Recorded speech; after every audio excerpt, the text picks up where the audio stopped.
Letting go is hard. With no further ado, let's jump into this topic. But it is important for our growth. I bet you there are many bad habits or ways you have been holding on to, so you can't let go of. Letting go is a chance for you and me to create a brand new start. With this exercise, you will determine which ones you are willing to let go of and which ones you're willing to keep. The only way to find out by examining your life without this process is we will end up in the same old pattern. Today I'll be sharing some of the bad habits, the bad attitudes I realize that I must let go of. I hope by the time you are finished listening to me, you are going to get an insight and can relate on what I just said here, or you can assess your own life as well as figuring out which bad characteristics you are willing to let go of. Number one is unforgiveness. Unforgiveness is detrimental to our health. It leads to bitterness and resentment. It kills joy and peace. Examine your life today. Is there anyone in particular that you haven't forgiven as of yet? You might say, how can I forgive when this person has hurt me? I am not saying that you keep inviting them into your life. Even if they've hurt you time and time again, that's where healthy boundaries must be in place. You can love these people or persons from afar, or you can put healthy boundaries. Forgiveness, however, is not about letting those people who hurt you off the hook, but it's simply freeing yourself. It always comes down to you. It is for your own benefit. You can just say, wherever you are, with these simple words, I let go of any resentment I have with this person. Name the person and I forgive him or her. Pray for them and wish them well. Don't ponder on the past and learn to let go and move on. Remember what Jesus said on the cross. Father, forgive them, for they do not know what they're doing.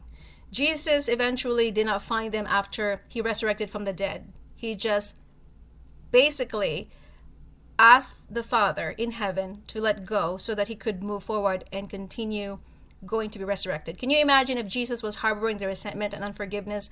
I don't think he'll be able to resurrect from the dead.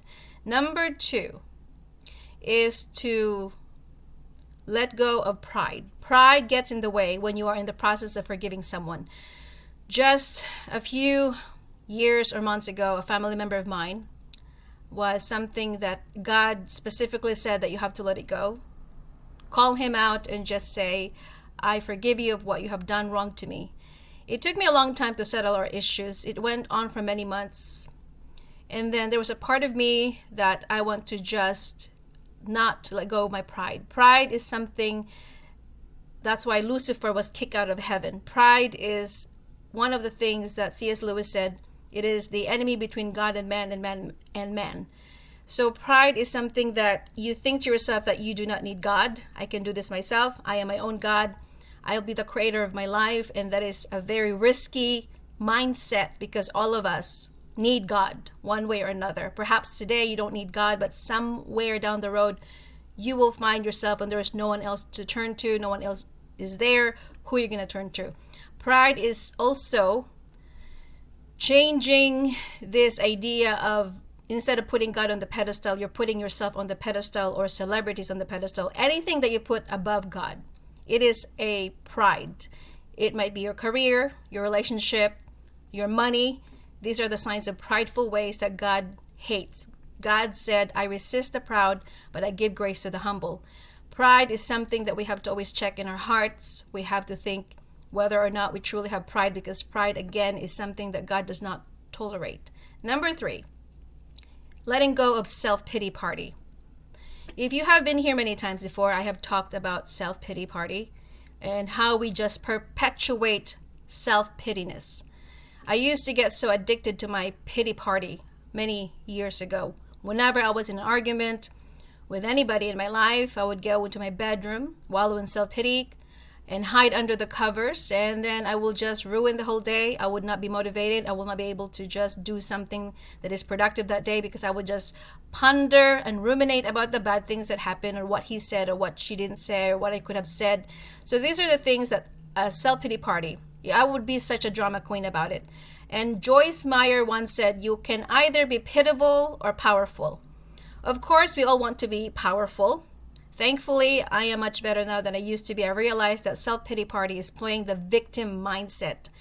This one is something that we definitely have to be careful because this is how Satan drags us back to the victim of mindset. Do you know how those people always want to use some kind of color of their skin, their circumstances, the woe is me, poor me mentality? Those are the kind of people we have to watch out for. They do not look at themselves in the mirror. They always blame everybody else and anyone else except themselves. They're not willing to take accountability.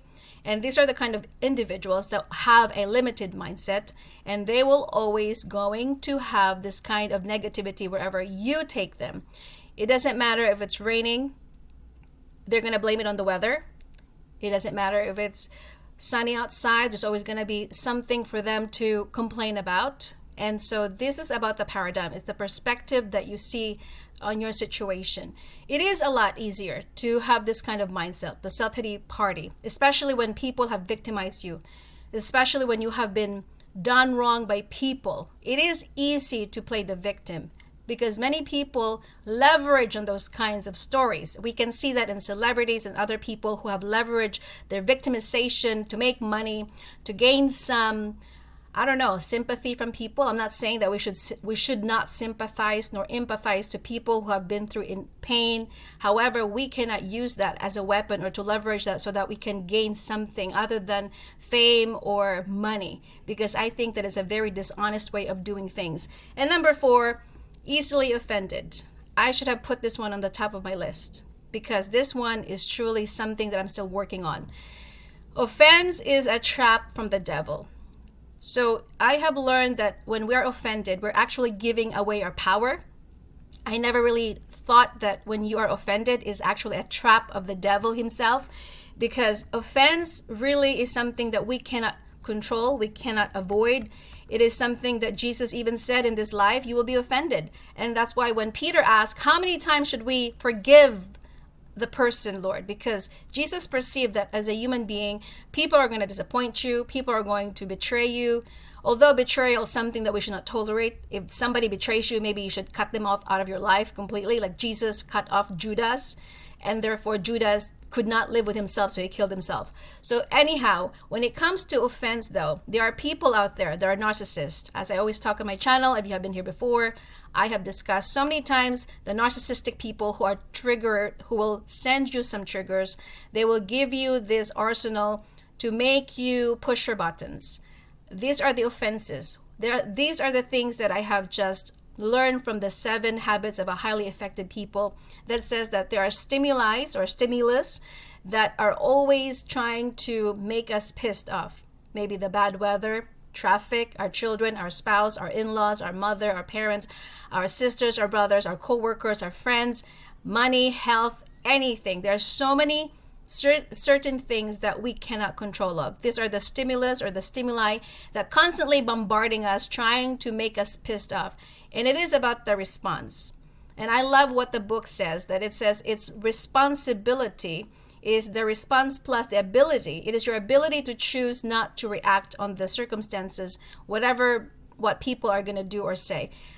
I know it's easier said than done. It took me a long time to realize that it takes discipline, it takes self-awareness, and it takes a lot of practice not to be irritated or not to be pissed off by people when they're triggering you.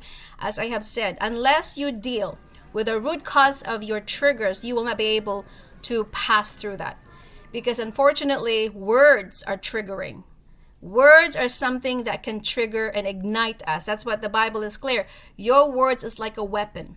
When the words comes on at you, you will take it as an attack. And if you are going to internalize every word of what the person say, then eventually you're going to be offended and you're going to grow in bitterness. And let's not linger there. Number 6, telling people about your own problems or gossiping. I used to love to gossip incessantly and share my problems with my family. It was an addiction. Gossip is an addiction. It's like a slander. You just love people to be on your side. You know that people's main objective to gossip and to spread rumors that is not true is because they want to have a smear campaign, which is not even relevant or it doesn't even add up value to them. do not get what I'm not saying here. Of course, we have to tell our family or your friends or anybody in your family if you're going through some hardships in life. I'm not saying that you shouldn't ask for help or advice from people or share your problems, because we do need each other to lean on and to have someone that we can cry on. But I'm saying about the people that are gossipers, who love to just ruin your reputation for the sake of making them look like they're the good ones and you're the villain. These are the kind of women, usually women, who loves to gossip, and some men too, that they will spread some rumors that have no validity in them. They just want to have a smear campaign to make you look like you're the bad one and there's nothing that you ever do good in this life. So these are the kind of women that are insecure. Gossipers, women that are slanderers, are insecure. They have no self-worth. They have no self-esteem. So they feel better when they will drag people down, or they will make you look bad and them good, because these are the kind of individuals that we have to watch out for. These are the jealous type of women, the women that are, again, they really are insecure unless they will drag you down to a minimum and diminish your light. Of course, number 7, if you're keeping up with the notes, the art of letting go is the fear of speaking up. I grew up not being able to express my opinion.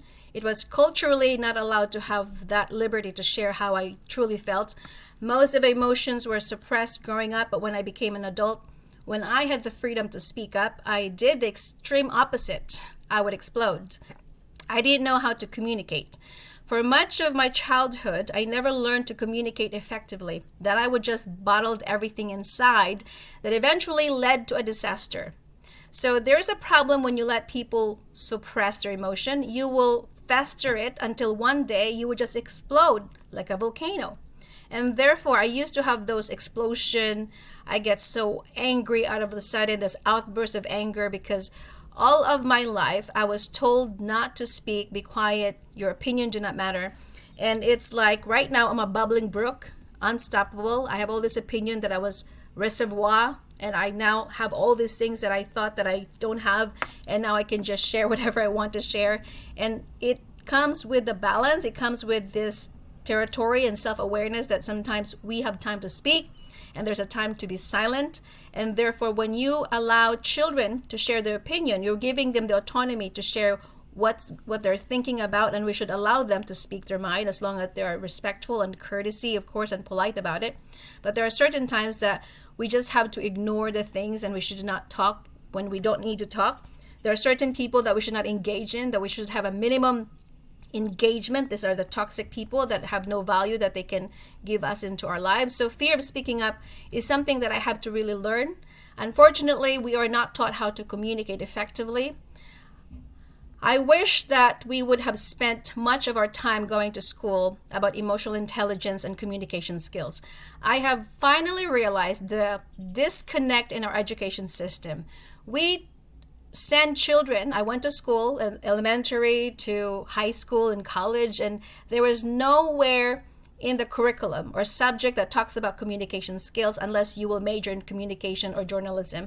There was nowhere in this curriculum or subject that focuses on emotional intelligence, how to regulate your emotion, how to become an emotional stable person, which is something that is missing, because when you think about it, majority of our problems rises because we don't communicate properly.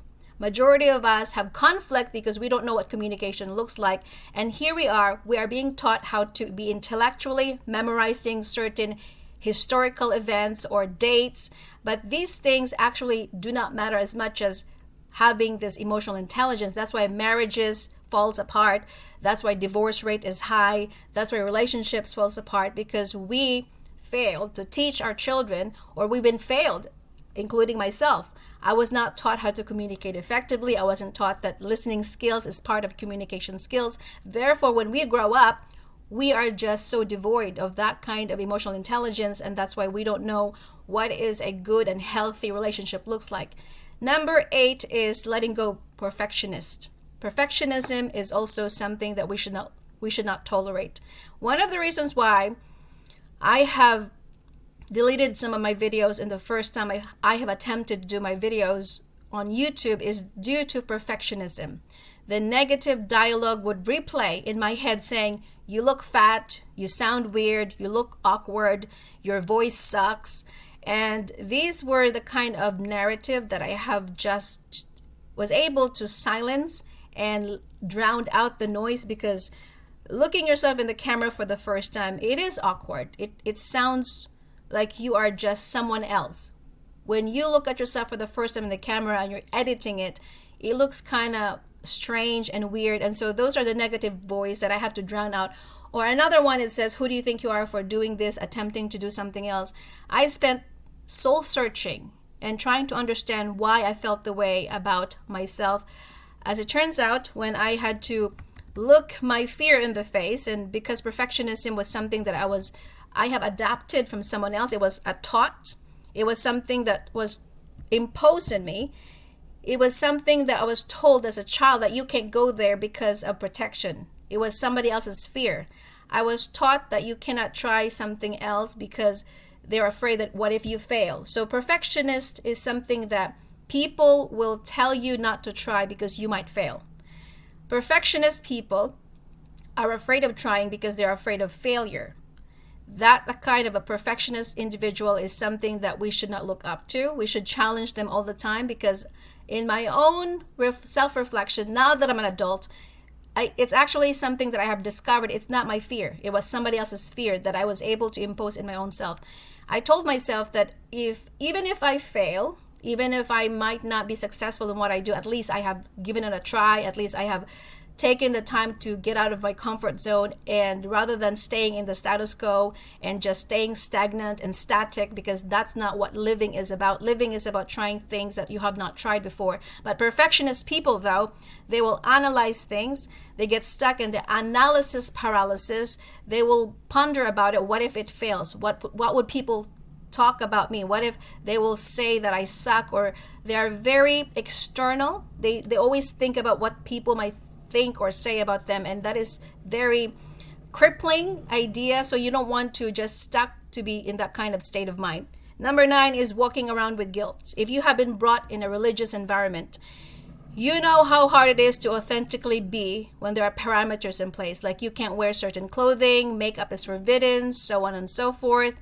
I tried so hard to be perfect and follow these rules, and so these are the kind of things that we have been imposed to as a child. Walking with guilt, especially when you have been victimized or you have been going through some childhood traumas in your life, you are going to constantly think about what are the things that happened to you. So these are the guilt that you make you feel ashamed. You feel shameful of your past. This is why it's important that you surrender your past to God. Give it to Jesus and say, God, take this guilt, this shame away from me, because it's eating me up. When you're living in guilt and shame, you're going to just have full of insecurity. Because when Adam and Eve were caught in the Garden of Eden, when God said, where are you, Adam? They were hiding, not because they were trying to see if God is going to find them or not. It was because of their guilt, because of their shame. That's why the moment you confess your sin and you ask God for forgiveness, that guilt and the amount of guilt that you've been carrying for so long, because maybe somebody done you wrong, or maybe you have done something wrong to yourself, and you have been debilitated by this kind of mindset that you're a bad person, I'm not good enough. So these are the kind of guilt, maybe because somebody told you of the things, the lies that you've been told as a child. So these are the things that you have to, again, get to the root cause of the issue of why you are guilty or why you are ashamed. So this is the thing that you have to be a responsible human being. As I said, the only way for you to get through the pain is to face and not to shove it under the rug. Last but not least, letting go of living with someone else's standards. Most of us, one way or another, live by someone else's standards. Unfortunately, we can't choose the family or place we grew up in. Our behavior is learned and adapted from our parents, caretakers, teachers that we don't always live with our true self. I grew up in fear, growing up with my parents, my mom overly protective. Whenever I wanted to do something like swimming, singing in public, the answer would always be no. So therefore, when you're trying to live with anyone else's standard, you're going to miss out on your greatest potential in life. And when you become an adult, of course, that when you have a choice to do so, of course, when you're a child, you can't really choose for yourself. You need your parents' parental guidance. However, when you become an adult, there are certain standards that you must not tolerate. For instance, if your family are, majority of them are nurses or doctors or lawyers, and they will tell you then you must be one as well, because everybody in the family are doctors and lawyers and dentists and whatever it is. It doesn't mean that you have to live up with their standard when that's not how God created you to be. That's not the calling of your life. Unfortunately, there are people out there who is going to impose their standard on you and how you should live. And another one is that the only way for you to be happy is when you live in the nicest neighborhood, big car, a nice mansion. These are the standards that society, family, upbringing, culture have imposed on us. These are the standards that we have to really make sure whether it aligns with our truth. Does it align with me? Do I believe in this kind of principle or not? Unfortunately, we do have different standards that we have to live depending on your morals and values. It all comes down to your choices. It all comes down to your perspective in life. But do not allow people to tell you and dictate to you how you should live your life and what's best for you.